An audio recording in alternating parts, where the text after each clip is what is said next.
ఓం సాయిరామ్. ఈరోజు సాయి స్ఫూర్తిలో దైవ సన్నిధియే భద్రమైనది.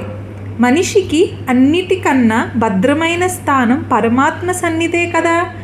తన భక్తులు ఎక్కడ ఏ పరిస్థితుల్లో ఉన్నా వారిని దైవం తన సంకల్పంతో దగ్గరికి తీసుకుంటాడు.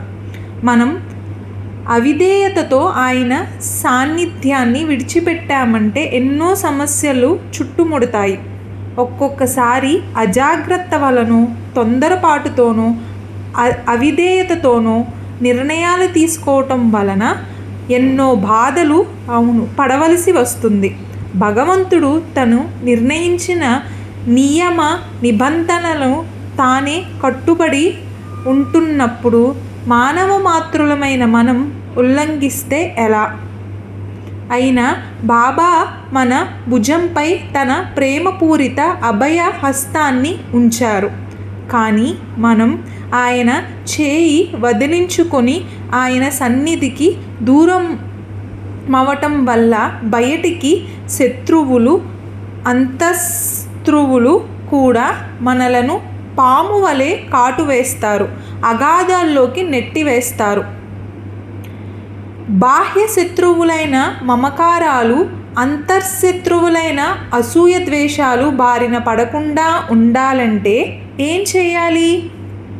మన కళ్ళ ముందు 2 మార్గాలున్నాయి. ఒకటి బాబా తీసుకెళ్లే చక్కని రహదారి, రెండవది పాములు తిరిగే చీకటి దారి.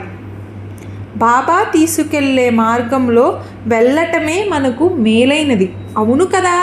ఎప్పుడు మనం భగవంతుడి మార్గంలో నడవాలి. ఎన్ని కష్టాలు ఎదురైనప్పటికీ, ఎన్ని ఒడిదుడుకులైనప్పటికీ దైవ మార్గమే ఎంతో బలమైన మార్గం. అవును, మన బాధ్యత ఆయనే స్వీకరిస్తారు కదా. అందుకే మనలను ఈ శత్రువులు బారి నుండి రక్షించమని బాబాను వేడుకోవాలి.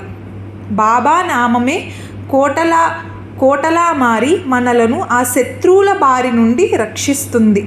బాబా సన్నిధే భద్రమైనది అని గ్రహించి దానిని చేరటానికి తగిన కృషి చేయాలి. ఎల్లప్పుడూ మనం దైవ మార్గాన్ని విడిచిపెట్టకూడదు. ఎప్పుడు మనం న్యాయంగా, ధర్మంగా, మంచి బుద్ధితో, తెలివితో దేవుడి మార్గాన్ని మనం పాటించాలి.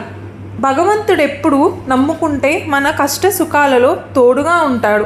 దైవ మార్గాన్ని విడిచిపెట్టడం వల్ల మనం ఎన్నో ఇబ్బందులు పడతాం. ఎన్ని ఇబ్బందులు ఉన్నప్పటికీ దైవ మార్గంలోనే మనకి సుఖంగా ఉంటుంది.